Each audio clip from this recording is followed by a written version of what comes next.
Are you? Oh, I hate that.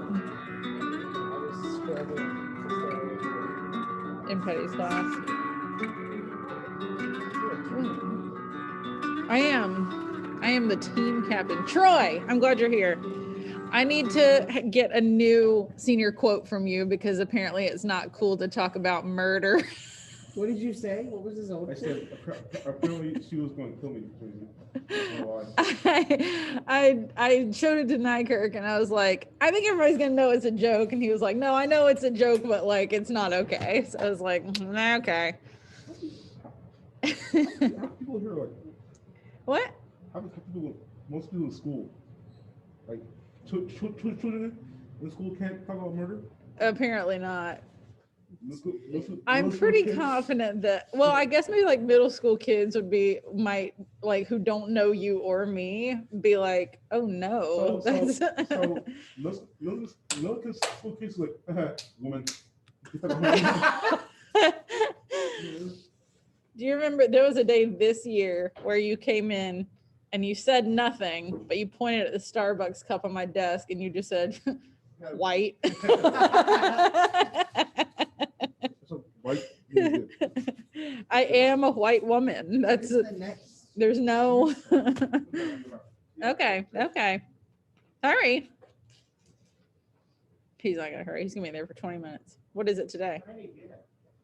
Braggart, a rogue, a villain that fights by the book of arithmetic. I almost feel like that's kind of a compliment. Oh, a braggart. A braggart, a rogue. Excuse me, students and teachers. Sarah Rice, please report to the nurse's office. Sarah Rice, please report to the office. That's today's, yeah. Also, Devon Butler, please I mean, I report guess, to the office. Devon I Butler, guess that please is report to an the insult. Who says that? I don't know. I'm wondering if, I don't know if I feel like someone would say it about Tybalt. This one needs to be. Yes, we'll put Do you have a phone call? A braggart, a rogue, a villain. Who says this? Where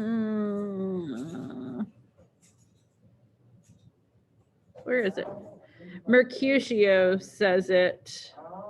Oh, actually, he says it to Romeo. It's like after he's been stabbed, and he says that to Romeo, and then he's like, why did you get between us? I was stabbed when I was under your arm. Tybalt stabbed him. Yeah, remember it was like they were fighting, Mercutio and Tybalt were fighting, and then Romeo got between them, and while he was between them, like when he tried to shield Mercutio got stabbed. And then Mercutio was like, I got stabbed while you were trying to protect me. And that's why he says, a plague on both your houses, because you're both. Yeah. Let's let these people in. Hello. Romeo did not get stabbed. Yeah, Mercutio got stabbed and eventually died. He talked a lot first, but then he died. Yeah. Yeah. He was like making jokes and stuff as he was literally dying. Just a reminder, second to fourth period. Okay, none of those kids, actually, no, one of those kids affects me. Okay. Bump. Is Power School going to work today? That's the question. Yeah, I've been trying to get my Power School on my phone to work, so it wouldn't like load none of my grades. It would just be on a loading screen, blank screen. So I deleted the app. No, first, I logged out and then logged back in, and it did the same thing. Then I deleted the app, downloaded it, and logged back in. It's still doing it. So I had to put it on my computer, and it's just really slow on my computer. Yeah, like it's not really working on. It didn't work at all yesterday, so I had to like take manual attendance, and then I went back and put it in this morning, and it was working okay. But now it's being really slow again. I've been like trying to update grades, and it's not letting me. What a pain. So I guess I'm just going to take manual attendance again. Unfortunately. Okay, virtually present, we have Christian, Corey, Eli, Nate, Andarius, Sterling. In person, we have Ian, Chip, Brendan, and Troy, which means 1, 2, 3, 4, 5, 6, 7, 8, 9, 10. Haywards are only missing. Oh, and actually, I'm supposed to count him present. Beep. Okay. Oof. Yeah, I'm so frustrated about it. I've been like just writing down grades that I'm trying to update. It's a piece of garbage. Okay, so hopefully everybody got my email about Spirit Week next week. I'm gonna plug this in anyway because eventually we're gonna read. There's 22 people. Yes. It is a nice number. It's our biggest graduating class so far. Actually, I can tell you who all is in the graduating class. Boop, maybe. I have it in my notes. Who? Oh, I know. The senior class is Peachy, Ian, Jack, Julius, Corey, Kayla, Michael, Gino, Dominic, Christian, Brendan, Hayward, Troy, Kinsey, Eli, Nate, Chip, Mia, Sterling, Isaiah, Andarius, and Bryce. I thought Jack and Mia were below us. They are graduating early. Yeah, so they've been seniors all year. Who? I know you said Maya. Mia and Jack, Brandon. Jack? I'm older than Jack? You're older than Jack. I Yep. thought we were the same. I love the way I'm older than Jack. Everybody says that. What? I love the way because he's so sophisticated. I love the way I'm older than Jack. They're not saying like, hey, Francis, little boy. If the people from last year stayed. I miss those kids from last year. I really do. The other day was Preston's birthday, and I was thinking about him. I miss that guy. He made me laugh. Yeah, it was a couple days ago, or maybe Friday. But Hunter brought it up. A brother, a rogue, a villain that fights for the book. That was good. You should play Mercutio. It means, well, a braggart is somebody who brags a lot. A rogue is like a scoundrel. And then I guess the last part, a villain that fights by the book of arithmetic, I'm a little confused about. I can't say I know 100% what that means. And I got rid of it, so.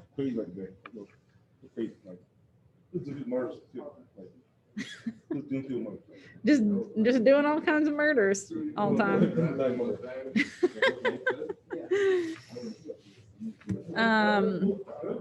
Oh yeah, I was gonna pull up the yeah.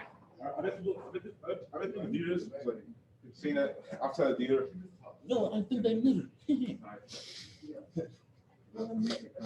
So strange. Okay. I'm going to share my screen with you guys to look at the Spirit Week schedule, just so you know what you can be doing every day and doing for extra points. The canned food drive is happening all week, so you can bring in canned foods. If you are virtual, you can drop some off or send them with someone else. If you're like, Ms. McClellan, I have all these canned goods, but I have no way to get them to the school, you let me know. I will come to your home and I will get your canned goods, because I want you to win. Okay, so Monday is hat day. Wear a hat to class or on Zoom. Tuesday is twin day. You can match with a friend or with your whole crew. I don't really know what your crew, your posse, your, you know, however you qualify yourselves, you can match with all of your friends or with a teacher. I know some people are matching with a teacher. And send pictures to Allegro Instagram. If you're in person, I can take a picture of you and send it to them if you would prefer. There's also a dance competition. How embarrassing. You can send a photo of you and your twin doing a TikTok dance to the Allegro Instagram. If you win, you and your twin can gain 20 points for the All the team. middle schoolers are going to try so hard for that one. Yeah, they are. They absolutely are. The I only feel like- ones that we really have a chance of winning is the hat, twin, and probably it, because everything else, everybody's gonna try super hard. Like for I the know it's gonna be so annoying. I'm gonna be so annoyed at middle schoolers. I feel like if they're doing it, like if they're like how we win, since we have less people in our class in 12th grade, they should do it by percentage, because I it'll be agree. easier. We'll win easier like that if they do it by percentage. The 8th grade, I think, is the biggest group, and they're also people who are gonna try really hard. So plus, like, so many of us are all virtual. Like, I don't even see every senior, but we're gonna make it happen. We're gonna try to make it happen. I'm not gonna be disappointed in you all if we don't win. It'll be fine. But who wouldn't want a donut movie morning? That sounds super fun. You can also gain 10 extra points by performing in the cafeteria at lunch. I've never been more glad that I do high school and not middle school lunch duty. I can't watch all those middle schoolers doing dances.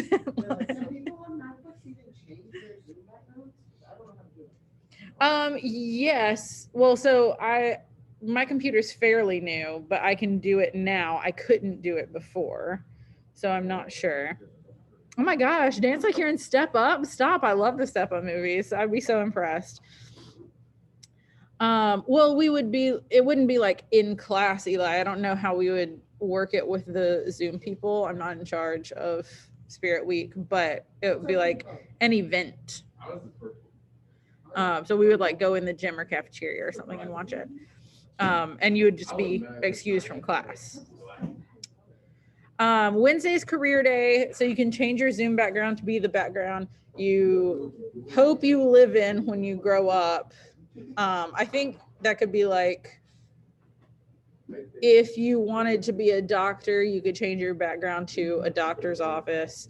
Or if you just want to be rich, you could change it to like a really nice house or something like that. And you can send a screenshot dressed up and with a cool Zoom background to Allegro's Instagram for an Instagram competition. I 100% agree with you, Christian. If it's not Krispy Kreme, we don't want it.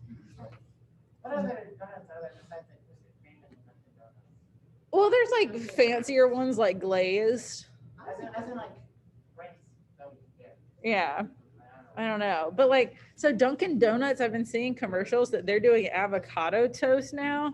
And I just don't trust that as far as I can throw it. Like avocado toast from a chain? No, I'm not. Like the last place I would get avocado toast would be Dunkin' Donuts. Like a gas station, maybe, but then Dunkin' Donuts. Thursday is character day. So you can pick a character from your favorite book or TV show or Marvel or a movie or comic book or whatever, and dress up and show us your heroes. I agree, avocado toast is delicious, but I don't think it would be from Dunkin' Donuts. And then this one is a little bit different. On Thursday, if you have a signature skill, you can gain points for your grade level by sending a picture or video to Allegro Instagram to show off your skill. Gain triple points by performing in the cafeteria at lunch. So I mean, that makes sense. I guess because we're already in there for lunch. And then Friday, color wars. Each student dressed in their team's colors gets 5 points. Our color is blue. I'm in 12th grade. I'm retarded. You're purple last night. I was like, dang it. Brendan, Christian wants to know if you're trying to do something spring break. I'm aware. No, I'm not playing basketball with y'all. He says he's not playing basketball with y'all. Not playing basketball. Oh, no. Okay, so this is the old copy. Not basketball, just something. Brendan, not basketball, just something. Yeah, but He it's says no. about basketball. Is he? Do you just not want to hang out with Christian? Is there tension here? I don't. He says you can just chill. You can just chill.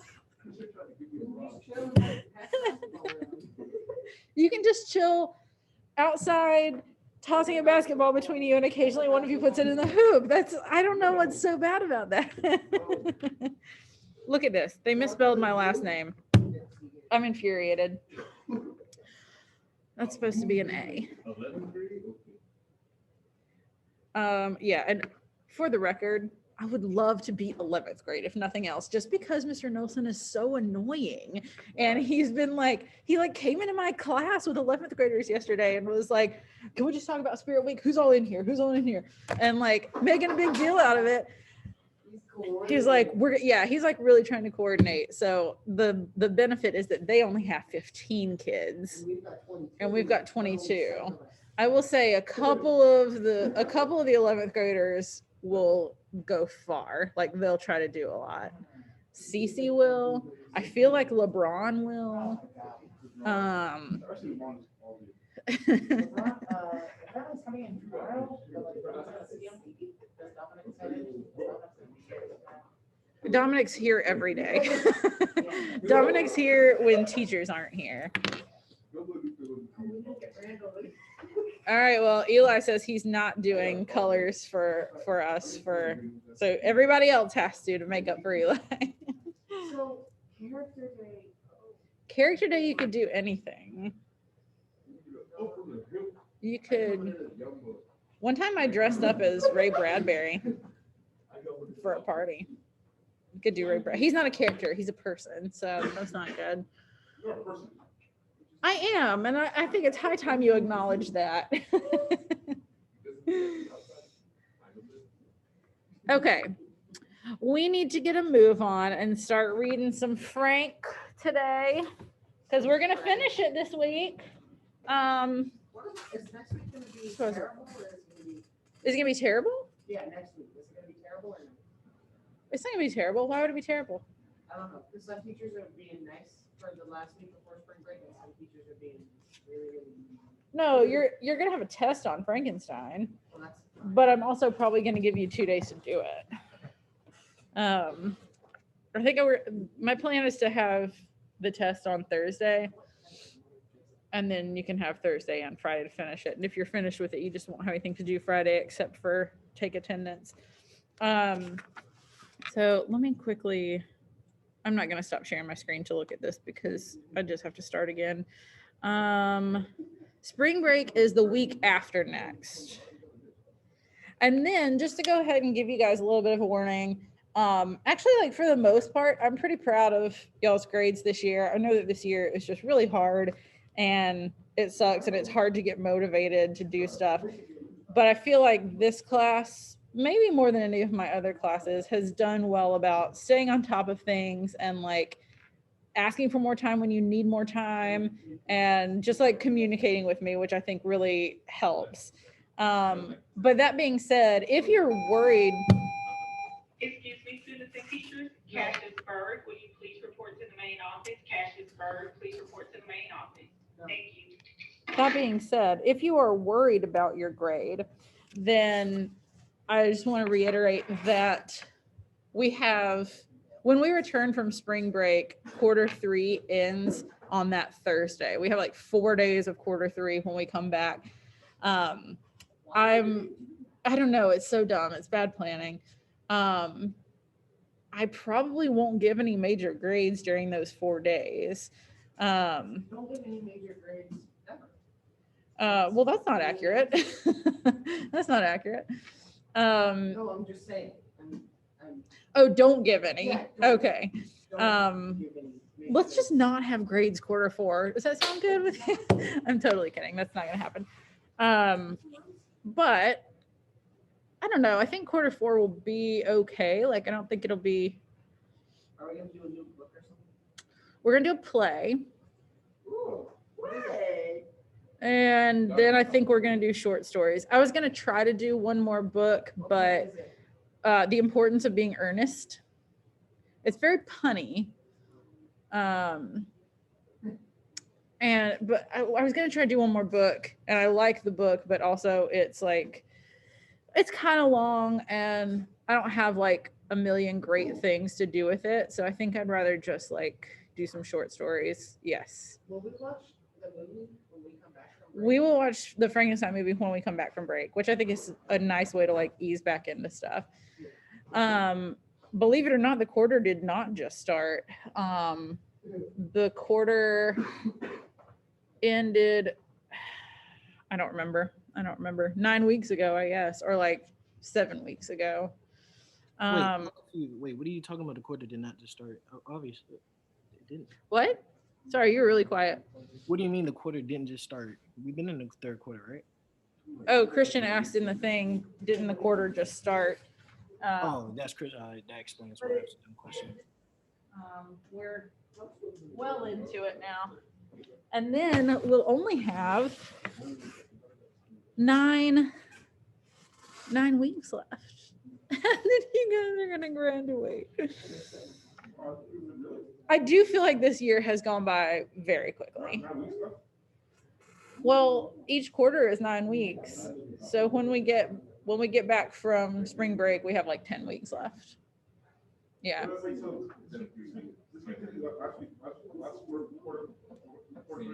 What? The week after spring break is the last week of quarter 3. Yeah. Yes, in fact, we are going to, you know what? Christian, I'll send you that after class because I got to find the link. Link to Christian. Okay. So we're going to start reading, and we're going to start chapter 24. I think y'all will probably have to do some reading on your own between here and Thursday, which is fine. My goal is to get through, like, chapter 24 is actually really short, but then actually it's not that short. But then we start going back into the letters, and I want to read the first 4 letters because I want to make sure that we have time to actually finish the book on Thursday. So if we don't get there, we won't get there. We won't finish. Make sure you read through the September 7th letter. And I'll post that on something, announcements or something. Okay. Let's start because we've actually like used up a lot of time already. Okay. So Elizabeth is dead. Let's remember that. Everybody's dead. Dad's dead now because he was so grieved about Elizabeth, and Victor's like, what else is there to do? I have to dedicate my life to revenge. So my present situation was one in which all voluntary thought was swallowed up and lost. I was hurried away by fury. Revenge alone endowed me with strength and composure. It molded my feelings and allowed me to be calculating and calm at periods when otherwise delirium or death would have been my portion.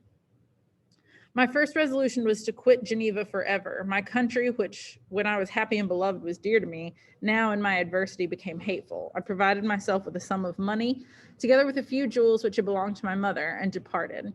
And now my wanderings began, which are to cease but with life. So like, I'm gonna do this until I die. I have traversed a vast portion of the earth and have endured all the hardships which travelers in deserts and barbarous countries are wont to meet. How I've lived, I hardly know. Many times have I stretched my failing limbs upon the sandy plain and prayed for death. But revenge kept me alive. I dared not die and leave my adversary in being. When I quitted Geneva, my first labor was to gain some clue by which I might trace the steps. He quitted Geneva. Does he just mean he left Geneva? He just left it, yeah. Just say that. I kind of like that. I feel like we should be like, I'm quitting Miss McClellan's class now. And it's like, what? No, like I'm just leaving. Yeah, I think it's like, I guess it's just because I live in the era that I live in. I just feel like it's Yeah. the Geneva Convention. yeah, sort of. I quit Geneva. When I quitted my apartment this morning, my car was, yeah, it just means left. My first labor was to gain some clue by which I might trace the steps of my fiendish enemy. Yeah, because like, where did he go? Where did he come from? Where did he go? Where did he come from? Cotton Eye Joe. That's my nickname for the monster. I call him Cotton Eye Joe. But my plan was unsettled, and I wandered many hours around the confines of the town, uncertain what path I should pursue. As night approached, I found myself at the entrance of the cemetery where William, Elizabeth, and my father reposed. I also kind of don't like that, reposed. It makes it sound like they're just resting in the graveyard. I entered it and approached the tomb which marked their graves. Everything was silent except the leaves of the trees, which were gently agitated by the wind. The night was nearly dark, and the scene would have been solemn and affecting even to an uninterested observer. The spirits of the departed seemed to flit around and to cast a shadow which was felt but not seen around the head of the mourner. The deep grief which this scene had at first excited quickly gave way to rage and despair. They were dead, and I lived. Their murderer also lived, and to destroy him, I must drag out my weary existence. I knelt on the grass and kissed the earth, and with quivering lips exclaimed, by the sacred earth on which I kneel, by the shades that claimed I wander near me, by the deep and eternal grief that I feel, I swear, and by thee, O night, this is a long thing for him to say, and the spirits that preside over thee, to pursue the demon who caused this misery until he or I shall perish in mortal conflict. For this purpose I will preserve my life. To execute this dear revenge will I again behold the sun and tread the green herbage of earth, which otherwise should vanish from my eyes forever. And I call on you, spirits of the dead, and on you, wandering ministers of vengeance, to aid and conduct me in my work. Let the cursed and hellish monster drink deep of agony. Let him feel the despair that now torments me. This is very dramatic of him, I feel, to like go to the graveyard where everyone is buried and like kiss the earth and basically say, I'm ready to die, but I'm going to hold off on dying until I get revenge on this monster. And I like summon the spirits of my loved ones to help me in this quest. Weird, very weird. I had begun my abjuration with some solemnity and an awe which almost assured me that the shades of my murdered friends heard and approved my devotion, but the furies possessed me as I concluded, and rage choked my utterance. I was answered through the stillness of night by a loud and fiendish laugh. It rung on my ears long and heavily. The mountains re-echoed it, and I felt as if all hell surrounded me with mockery and laughter. Surely in that moment I should have been possessed by frenzy and have destroyed my miserable existence, but that my vow was heard and that I was reserved for vengeance. The laughter died away when a well-known and abhorred voice, apparently close to my ear, addressed me in an audible whisper. I am satisfied, miserable wretch. You have determined to live, and I am satisfied. So the monster like creeps up on him out of nowhere and is basically like, I'm satisfied. I wanted you to live, and you've decided to. Which I'm like, did you want him to live? You've made his life so miserable. But I guess making somebody's life miserable is sometimes worse punishment than death. Absolutely. I darted towards the spot from which the sound proceeded, but the devil eluded my grasp. Suddenly the broad disk of the moon arose and shone fully upon his ghastly and distorted shape as he fled with more than mortal speed. I pursued him, and for many months this has been my task. Guided by a slight clue, I followed the windings of the Rhone, but vainly. The blue Mediterranean appeared, and by a strange chance I saw the fiend enter by night and hide himself in a vessel bound for the Black Sea. I took my passage in the same ship, but he escaped, I know not how. Amidst the wilds of Tartary and Russia, although he still evaded me, I've ever followed in his track. Sometimes the peasants, scared by this horrid apparition, informed me of his path. Sometimes he himself, who feared that if I lost all trace of him I should despair and die, left some mark to guide me. The snows descended on my head, and I saw the print of his huge step on the white plain. To you first entering on life, to whom care is new and agony unknown, how can you understand what I have felt and still feel? Cold, want, and fatigue were the last pains which I was destined to endure. I was cursed by some devil and carried about with me my eternal hell. Yet still a spirit of good followed and directed my steps, and when I most murmured, would suddenly extricate me from seemingly unsurmountable difficulties. Sometimes, when nature, overcome by hunger, sunk under the exhaustion, a repast was prepared for me in the desert that restored and inspirited me. The fare was indeed coarse, such as the peasants of the country ate, but I will not doubt that it was set there by the spirits that I had invoked to aid me. Often, when all was dry, the heavens cloudless, and I was parched by thirst, a slight cloud would bedim the sky, shed the few drops that revived me, and vanish. I think this is brought up later. I can't like 100% promise it, but I think he's talking about how like at his worst moments, something good would happen. Like if he felt like he was starving, all of a sudden he would find food, and like if he was freezing, all of a sudden he would find like some kind of warmth or comfort. I think this comes back up later, which is why I'm pointing it out now.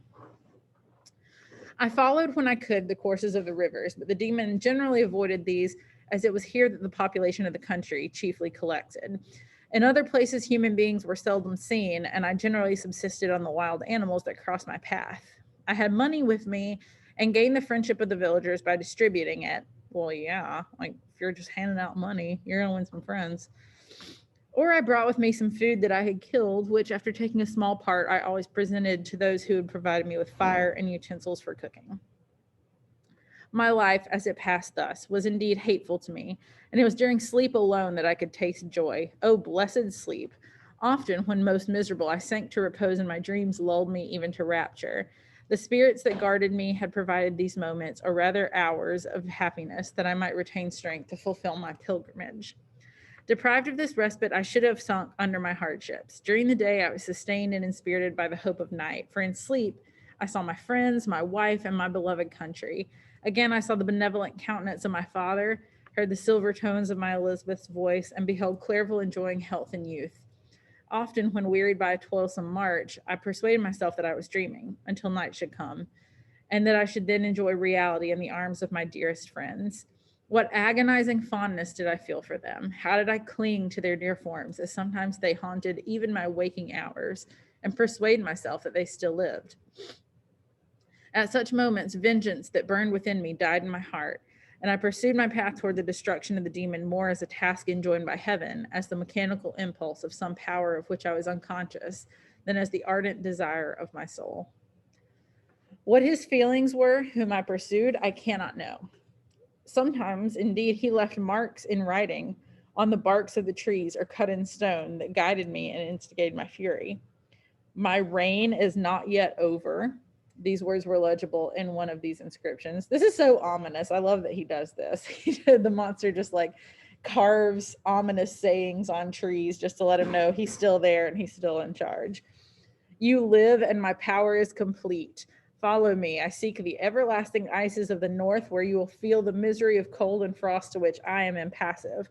You will find near this place, if you follow not too tardily, a dead hare. Eat and be refreshed.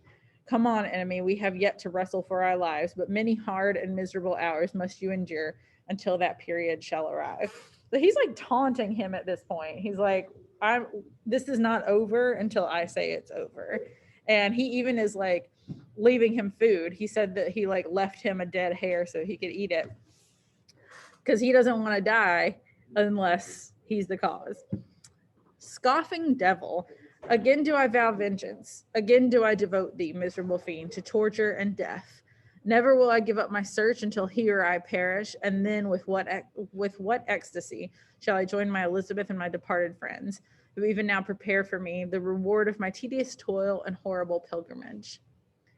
As I still pursued my journey to the northward, the snows thickened, and the cold increased in a degree almost too severe to support. The peasants were shut up in their hovels, and only a few of the most hardy ventured forth to seize the animals whom starvation had forced from their hiding places to seek for prey. The rivers were covered with ice, and no fish could be procured, and thus I was cut off from my chief article of maintenance. The triumph of my enemy increased with the difficulty of my labors.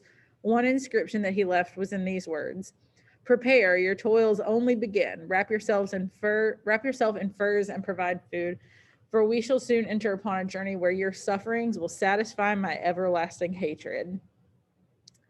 My courage and perseverance were invigorated by these scoffing words. I resolved not to fail in my purpose, and calling on heaven to support me, I continued with unabated fervor to traverse immense deserts until the ocean appeared at a distance and formed the utmost boundary of the horizon. Oh, how unlike it was to the blue seas of the south. Covered with ice, it was only to be distinguished from land by its superior wildness and ruggedness. The Greeks wept for joy when they beheld the Mediterranean from the hills of Asia and hailed with rapture the boundary of their toils.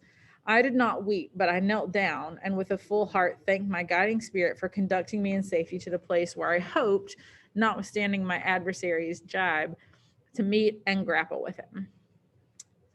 All right, we're starting to come up on the part where we're gonna have letters, and I feel like it's starting to connect. Like he's going out into the ice, which we know that Walton's at the North Pole, so like their stories are gonna converge soon. Particularly since we know he started out with a dog sled. Yeah. The monster has killed his wife. Mm-hmm. Cousin wife. Cousin wife. Yeah, he killed his cousin wife. And then it's just like leaving now. And then his well, I mean, he's like taunting him. He's not leaving to like escape or anything. He's like basically leading him on not a wild goose chase, but he's drawing him into like the ices of the north because he's like, this will be difficult terrain for you, but it doesn't affect me. So like, I'm going to get you at your weakness. But like, he's so sinister, honestly, the whole time, the way he's like taunting him. And he's like, this is not over until I say it's over. And like leaving him warnings carved in trees and rocks and stuff. Like it's pretty messed up, but he's like, you're gonna live until this thing is finished between the two of us. So like presumably he wants to kill him. Some weeks before this period, I had procured a sledge and dogs and thus traversed the snows with inconceivable speed. I know not whether the fiend possessed the same advantages, but I found that as before I had lost daily ground in the pursuit, I now gained on him. So much so that when I first saw the ocean, he was but one day's journey in advance, and I hoped to intercept him before he should reach the beach. With new courage, therefore, I pressed on, and in 2 days arrived at a wretched hamlet on the seashore.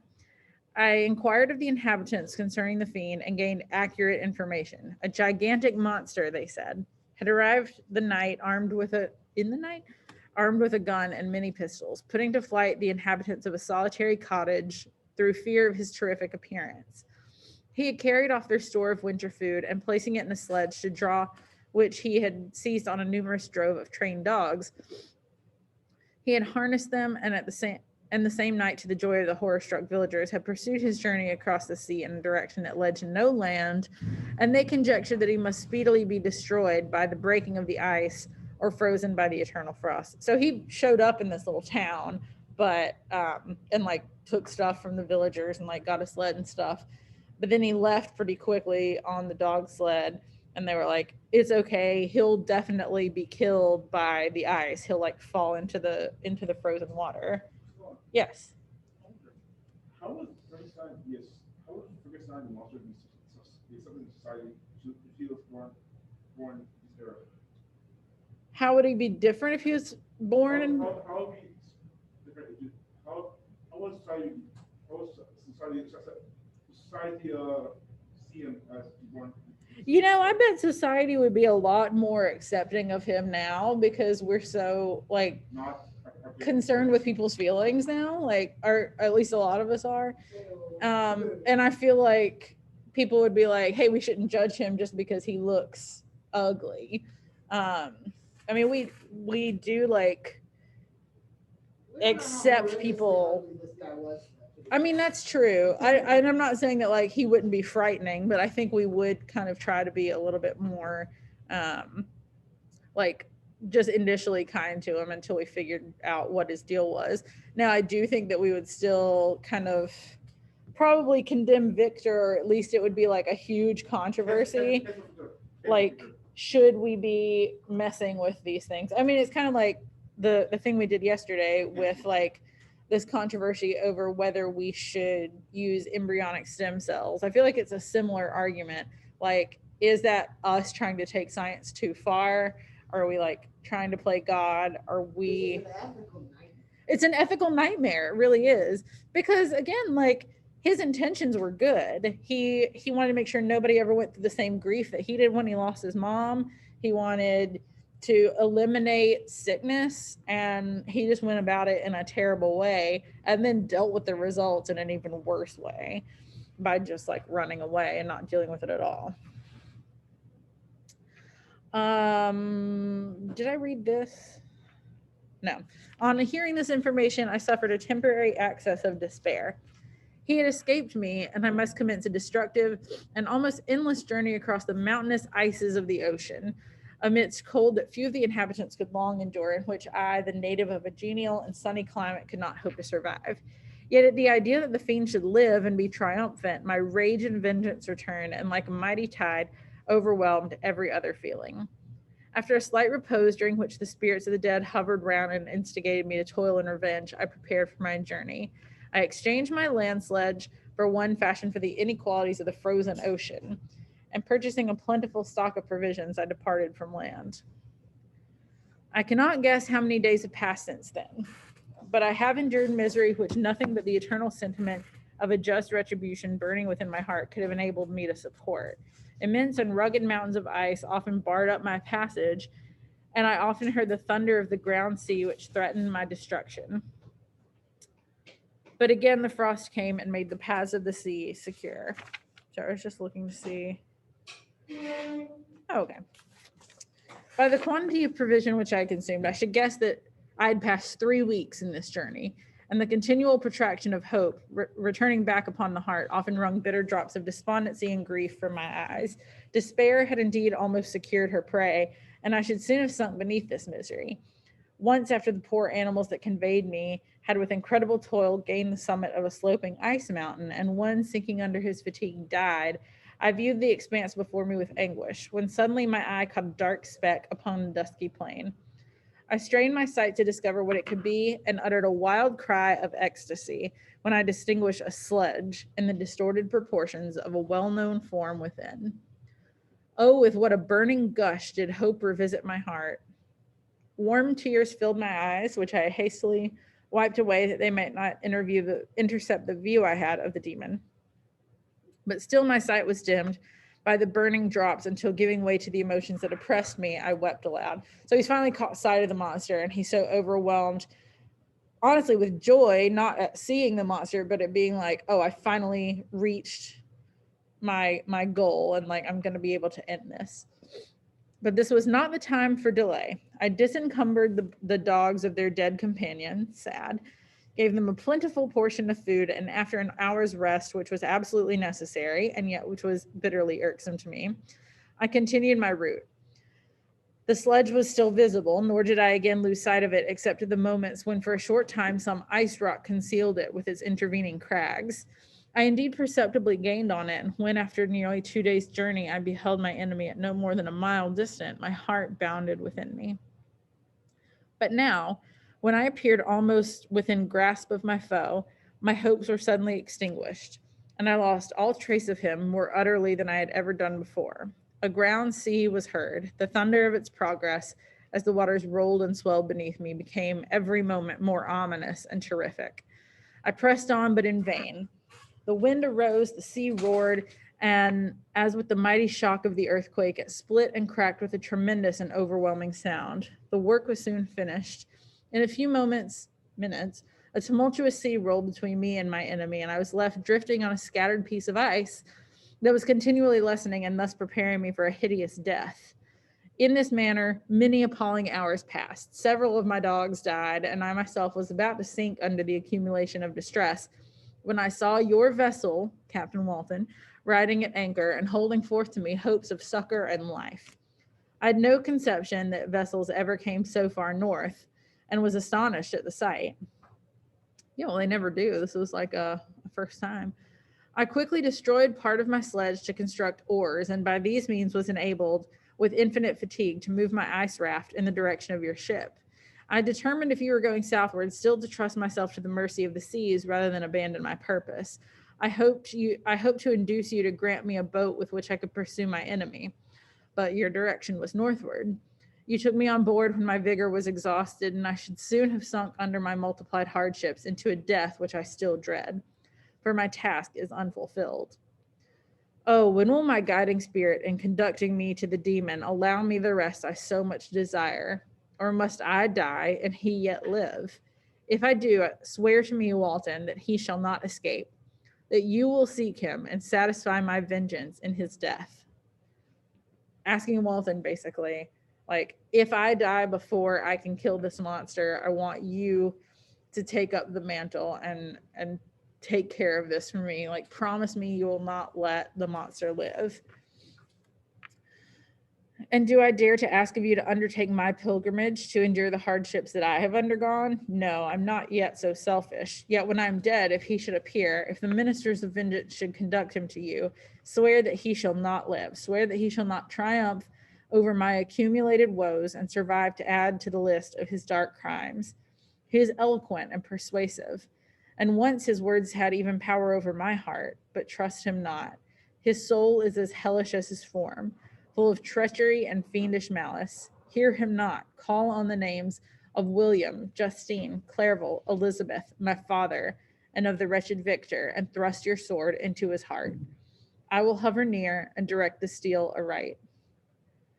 You've read this strange and terrific story, Margaret. We're going back into the letters. So everything we've read so far is Walton like recalling what Victor has told him, and now he's shifting back into these letters to his sister Margaret. You've read this strange and terrific story, Margaret, and do you not feel your blood congeal with horror like that which even now curdles mine? Sometimes seized with sudden agony, he could not continue his tale. At others, his voice broken yet piercing, uttered with difficulty the words so replete with anguish. His fine and lovely eyes were now lighted up with indignation, now subdued to downcast sorrow and quenched in infinite wretchedness. Sometimes he commanded his countenance and tones and related the most horrible incidents with a tranquil voice, suppressing every mark of agitation. Then, like a volcano bursting forth, his face would suddenly change to an expression of the wildest rage as he shrieked out imprecations on his persecutor. His tale is connected and told with an appearance of the simplest truth, yet I own to you that the letters of Felix and Safie, which he showed me, and the apparition of the monster seen from our ship, brought to me a greater conviction of the truth of his narrative than his asseverations, however earnest and connected. Such a monster has then really existence. I cannot doubt it, yet I am lost in surprise and admiration. Sometimes I endeavored to gain from Frankenstein the particulars of his creature's formation, but on this point he was impenetrable. Are you mad, my friend? Said he. Or whither does your senseless curiosity lead you? Would you also create for yourself and the world a demoniacal enemy? Peace, peace, learn my miseries and do not seek to increase your own. So like Walton's asking him basically how he created the monster, and he's like, I'm not telling anyone ever. I would never want anybody else to do what I did. Frankenstein discovered that I made notes concerning his history. He asked to see them, and then himself corrected and augmented them in many places, but principally in giving the life and spirit to the conversations he held with his enemy. Since you've preserved my narration, said he, I would not that a mutilated one should go down to posterity. Thus has a week passed away, while I've listened to the strangest tale that ever imagination formed. My thoughts and every feeling of my soul have been drunk up by the interest for my guest, which this tale and his own elevated and gentle manners have created. I wish to soothe him, yet can I counsel one so infinitely miserable, so destitute of every hope of consolation, to live? Oh no, the only joy that he can now know will be when he composes his shattered spirit to peace and death. Yet he enjoys one comfort, the offspring of solitude and delirium. He believes that when in dreams he holds converse with his friends and derives from that communion consolation for his miseries or excitements to his vengeance, they are not the creations of his fancy, but the beings themselves who visit him from the regions of a remote world. This faith gives a solemnity to his reveries that render them to me almost as imposing and interesting as the truth. So I'm just like looking forward a little. Might have time to finish this letter. Our conversations are not always confined to his own history and misfortunes. On every point of general literature, he displays unbounded knowledge and a quick and piercing apprehension. His eloquence is forcible and touching, nor can I err him when he relates a pathetic incident or endeavors to move the passions of pity or love without tears. What a glorious creature he must have been in the days of his prosperity, when he's thus noble and godlike in ruin. Godlike? He seems to feel his own worth and the greatness of his fall. When younger, said he, I believed myself destined for some great enterprise. My feelings are profound, but I possessed a coolness of judgment that fitted me for illustrious achievements. The sentiment of the worth of my nature supported me when others would have been oppressed, for I deemed it criminal to throw away in useless grief those talents that might be useful to my fellow creatures. Y'all hear that water fountain going off on its own? Like, there's a ghost out there, 100%. When I reflected on the work I had completed, no less a one than the creation of a sensitive and rational animal, could not rank myself with the herd of common projectors. But this thought, which supported me in the commencement of my career, now serves only to plunge me lower in the dust. All my speculations and hopes are nothing, and like the archangel who aspired to omnipotence, Satan, I am chained in eternal hell.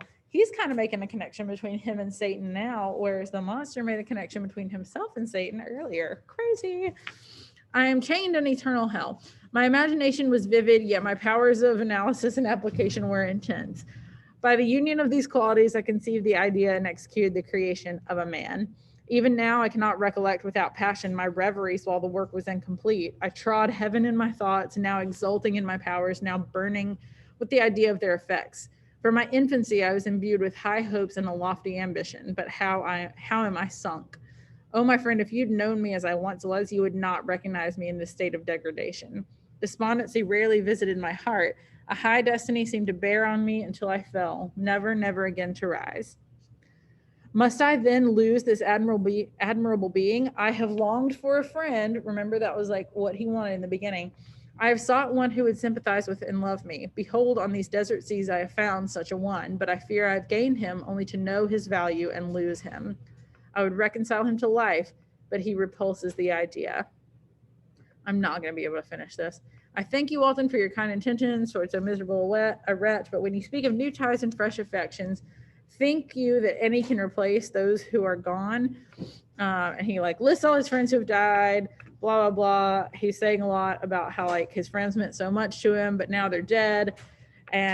But one feeling in such a solitude can persuade me to preserve my life. If I were engaged in any high undertaking or design fraught with extensive utility to my fellow creatures, then I could live to fulfill it. But such is not my destiny. I must pursue and destroy the being to whom I gave existence. Then my lot on earth will be fulfilled and I may die.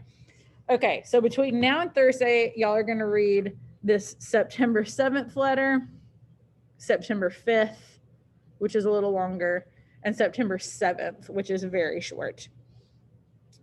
And that's all you'll have to worry about. That's actually not that much to read, but we just don't have time to get through it today, and I want to make sure we can finish the book together on Thursday.